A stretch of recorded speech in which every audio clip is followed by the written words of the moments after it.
여러분 안녕하십니까? 오랜만에 뵙겠습니다. 오늘은 복음에 대해서 되짚어보는 시간을 갖고자 합니다. 저는 6월 달 동안 저희 집사람과 함께 산티아고 순례길을 다녀왔습니다.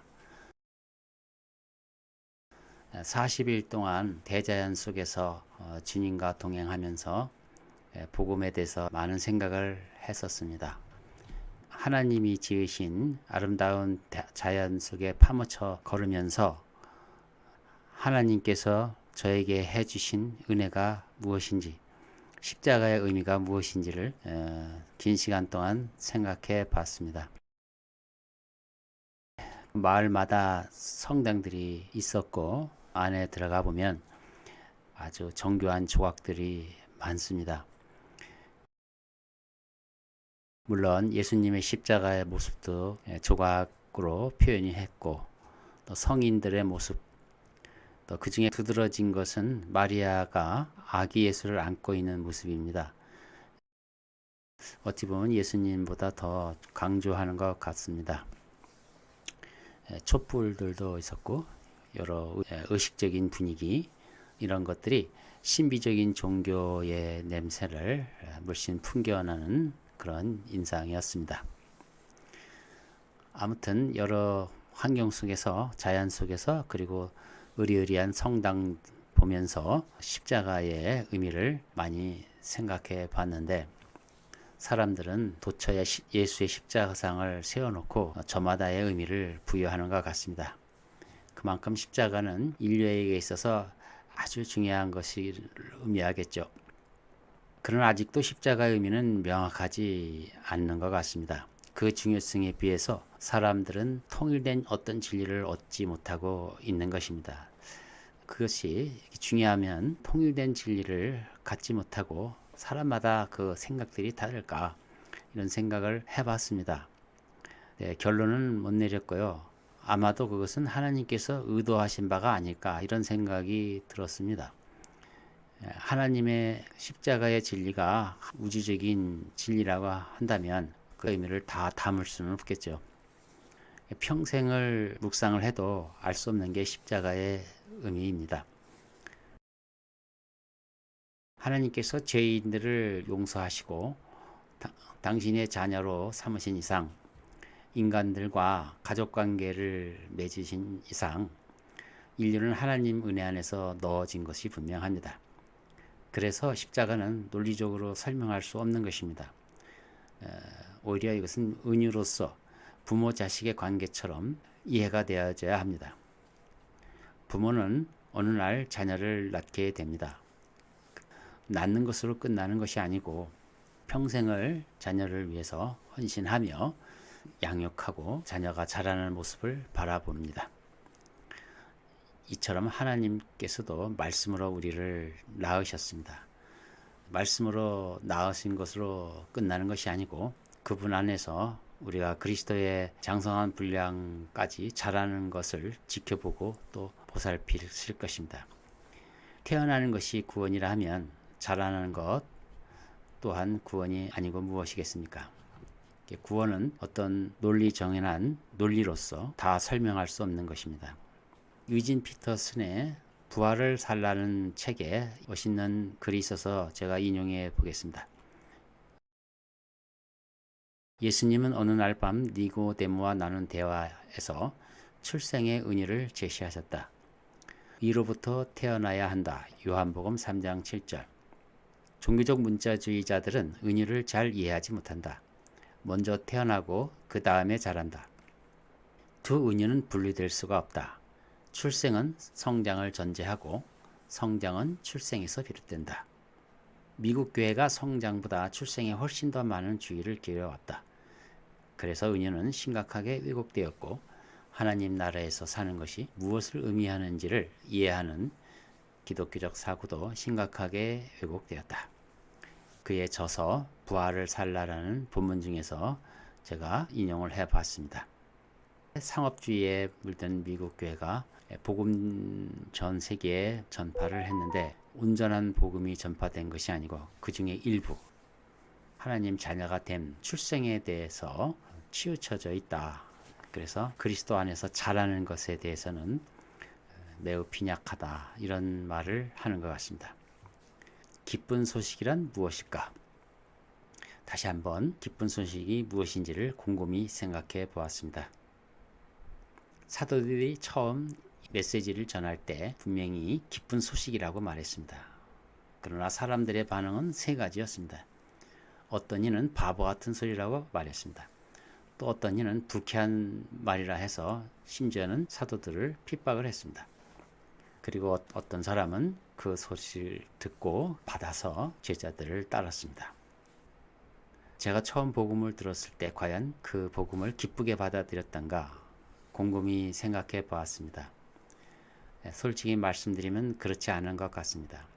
제가 듣는 복음은 사형리와 같은 그런 내용으로부터 전도자로부터 직접 들었는데, 믿지 않으면 지옥에 간다는 말이 매우 강조되어서 전달받은 것 같습니다.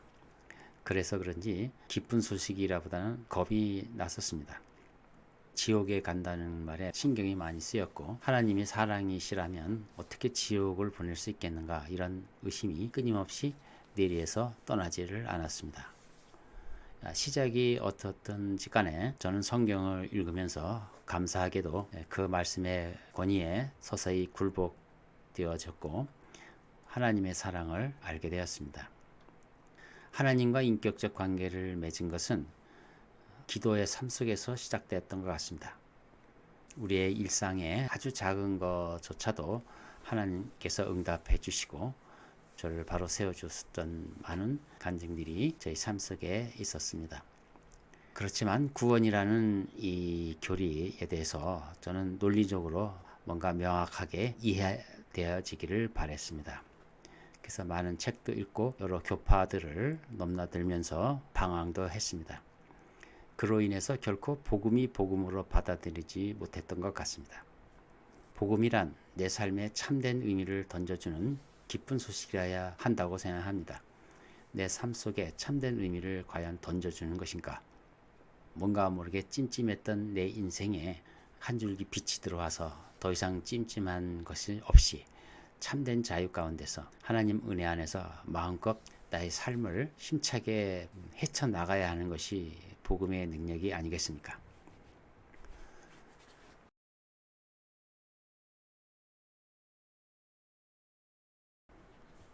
타계주의와 현실주의의 갈등에 대해서 말씀드리겠습니다. 성경에는 이 세상을 사랑하지 말라, 우리의 관심을 위의 것에 두라, 이 세상은 악하며 불로 심판을 받을 것이다, 새하늘과 새 땅을 사모하라 라는 타계주의적 삶을 촉구하는 말씀들이 많이 있습니다. 그런데 반해서 현실에 충실하라는 말씀도 있습니다. 살든지 죽든지 무엇을 하든지 하나님 영광을 위해서 하라. 십자가에 당신을 못 박고 부활 생명으로 살아나가라 등등 현실에서의 순례자의 삶도 많이 있습니다. 이것을 종합해 보면 인생은 끊임없이 타계주의와 현실주의의 양면성 사이에서 서로 부대끼며 부활의 푯대를 향해 나가야 할 운명이 아닌가, 이렇게 생각이 됩니다. 이미 정해진 승리의 길, 그러나 정복해야 할 오늘의 삶, 이 세계관을 올바로 소화해야만 비로소 자유와 평안을 찾을 수 있을 것 같습니다. 그래야 형제끼리 진정한 사랑을 나누며 다투지 않을 수 있게 됩니다. 또 서로의 실수도 웃어 넘길 수 있는 여유가 생길 수가 있습니다. 내 안에 계신 예수 그리스도께서 나를 빚고 계심을 느끼면서 살아갈 수 있어야 합니다. 진정한 복음은 삶에 대한 내용인 것입니다.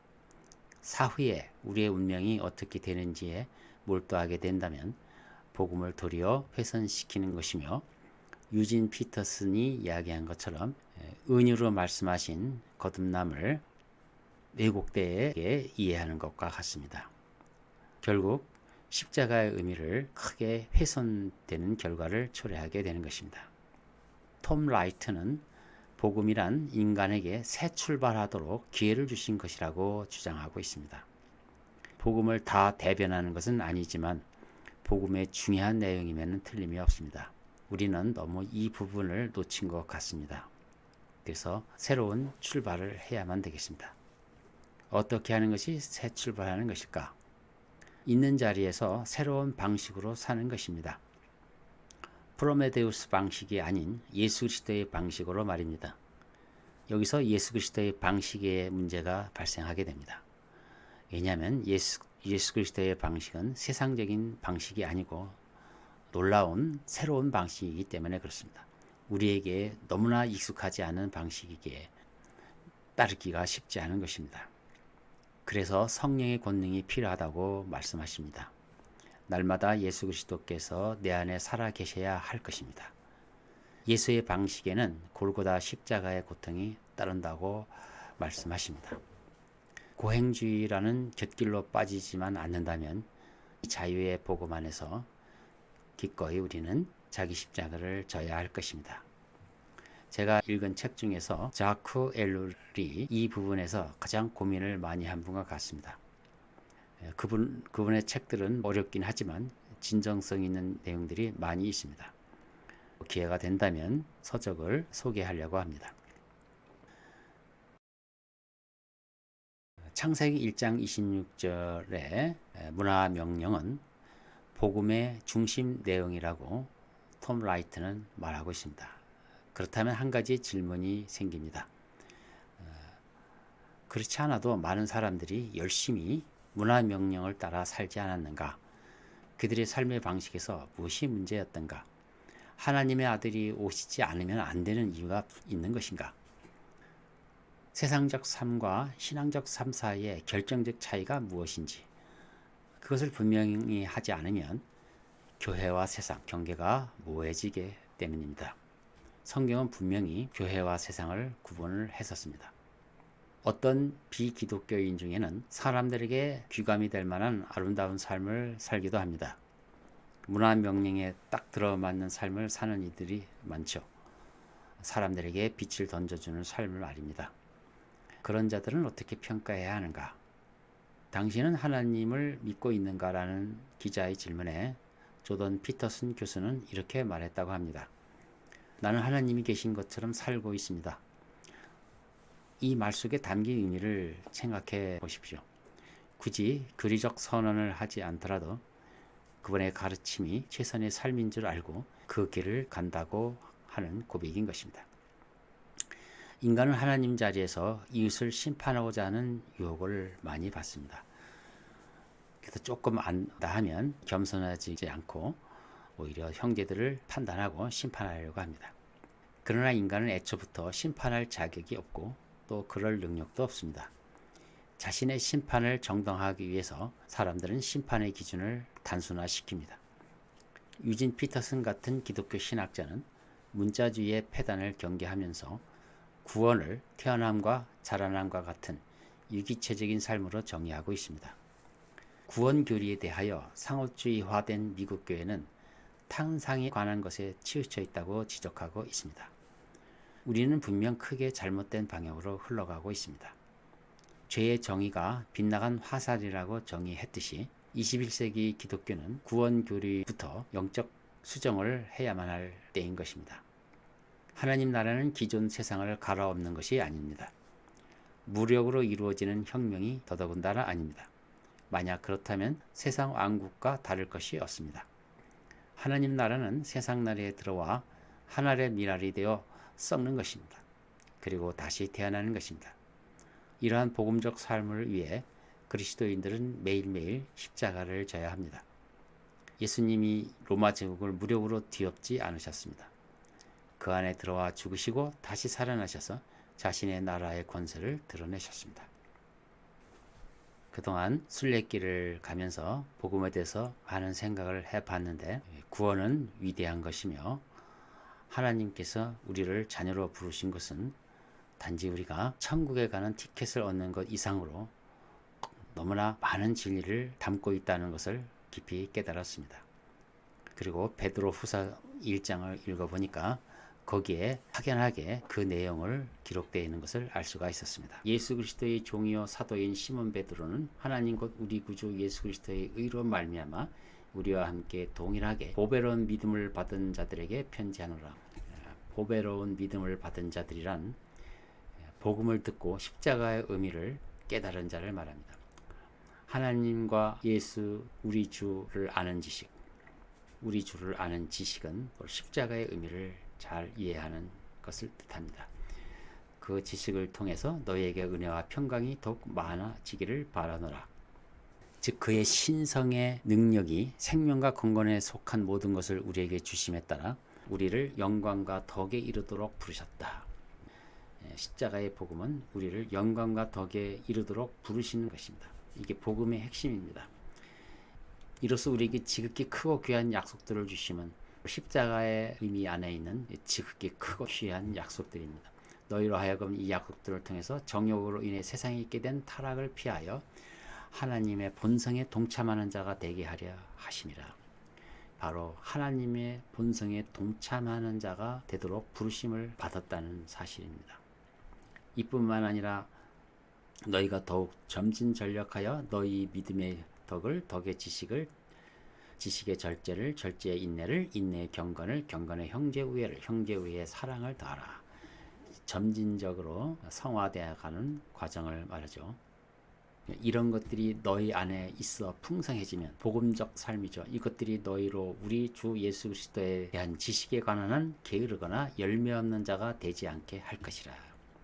그리스도에 대한 지식은 바로 열매 없는 자가 되지 않도록 해준다는 거죠. 그러니까 예수 그리스도에 대한 지식이라고 했는데 그 지식을 가지면 가질수록 열매 없는 자가 된다면 그것은 분명히 잘못된 것입니다. 뭔가 방향이 틀린 것입니다. 그러나 이런 것들이 결여되어 있는 자는, 즉 지식이 잘못되어 있는 자는 눈 멀고 멀리 볼 수 없으며 자신이 옛죄들에서 깨끗하게 된 것을 잊은 것이라. 그러므로 형제들아 오히려 더욱 힘써서 너희의 부르심과 택하심을 확고히 하라. 십자가 우리에게 부르심과 택하심을 확고히 하려고 하신 것입니다. 너희가 이런 것들을 하면 결코 실족하지 않을 것이요. 이같이 하면 우리 주 곧 구주 예수 그리스도의 영원한 왕국에 들어가는 입구가 너희에게 풍성하게 마련될 것이라. 이러므로 너희가 이런 것들을 알고 현재 진리에 굳게 서 있지만 나는 항상 너희로 이런 일을 하게 하는데 소홀히 사도 베드로가 어떤 것을 중요시하는지 분명히 나와 있죠. 자, 오늘은 개인적으로 깊이 묵상했던 복음에 대해서 소회를 말씀을 드렸습니다. 십자가의 의미에 대해서 좀 더 명확하게 설명해 주는 글들을 앞으로 계속 소개해 드리겠습니다. 다음 영상은 톰 라이트의 마침내 드러나는 하나님 나라라는 책에서 나와 있는 내용들 일부를 소개해 드리도록 하겠습니다. 그 책 2부에 보니까 하나님의 미래 계획이라는 좋은 내용이 있습니다. 그 부분을 발췌해서 영상으로 소개해 드리도록 하겠습니다. 지금까지 경청해 주셔서 대단히 감사합니다. 안녕히 계십시오.